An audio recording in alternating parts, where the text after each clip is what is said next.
가슴 성형을 앞두고 여러 가지 질문들을 많이 하시는데, 그 중에 많이 하는 질문 중에 하나가 가슴 크기를 어떻게 정하나요? 어떤 크기가 나에게 맞을까요?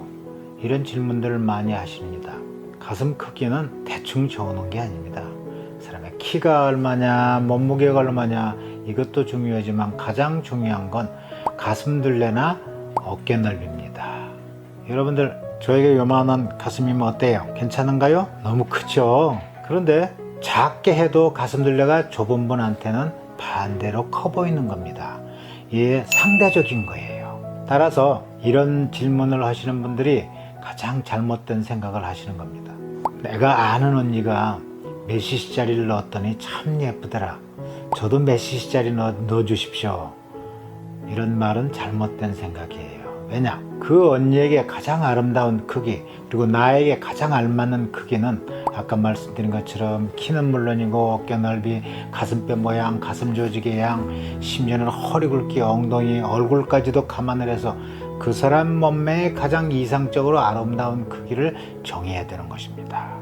여러 가지 요소를 감안을 해서 그 사람 몸매에 가장 이상적으로 아름다운 크기를 정하게 되는 것입니다.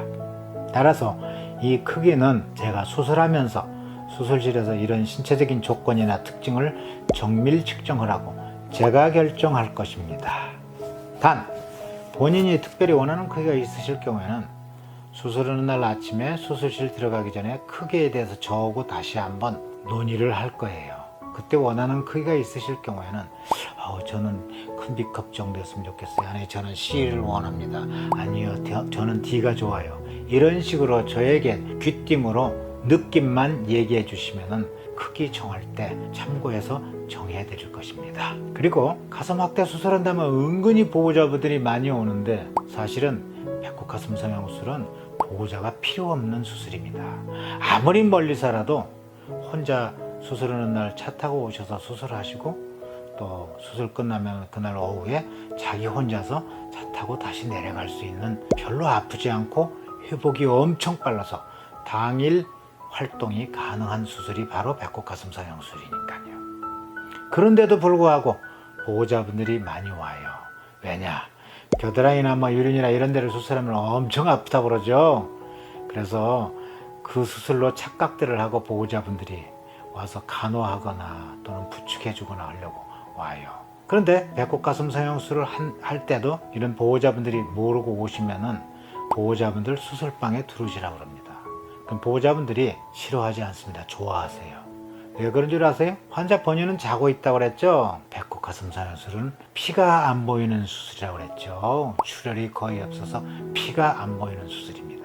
따라서 보형물을 어느 정도 크기를 넣고 보호자하고 저하고 같이 토론을 합니다. 이 크기가 예쁜지 키워도 봤다가 또 줄여도 봤다가. 따라서 혹시라도 집에서 따라오실 보호자 계시거들랑 부축해주거나 간호해달라고 해서 오시라는 게 아니고, 이 크기나 한번 봐주십사 하고 같이 오시면 부담이 없겠습니다. 또한 크기 결정할 때 배꼽 가슴 성형은 식염수 보형물을 사용한다고 했죠. 식염수 보형물에 이점이 또 있습니다. 좋은 점이. 다른 일반적인 코젤 보형물들은 크기가 이미 일정하게 정해져 있습니다. 이미 만들어져 있어요. 그래서 얼마 간격으로. 그래서 그 이상 간격을 좁힐 수가 없습니다. 여러분들 양쪽 가슴들 정상인들 보면은 100이면 100 다 좌우가 짝짝입니다. 모양도 틀리고 크기가 틀려요. 그래서 수술하는 분들 보시면은 역시 마찬가지로 다 자세히 보면은 짝짝이에요. 이 짝짝이를 맞추려면은 작은 쪽은 크게 하고 큰 쪽은 좀 덜 크게 해야 되겠죠. 그런데 코젤 보형물은 미세하게 이때 조정을 해야 되는데 조정하기가 어렵습니다. 이미 크기가 정해져서 나오기 때문에. 그런데 식염수 보형물은 식염수 주입을 하기 때문에 식염수 주입량으로 미세하게 크기를 조절까지 해서 더욱더 좌우 짝가슴 교정을 정확하게 더 해줄 수 있다는 이점이 있는 것입니다.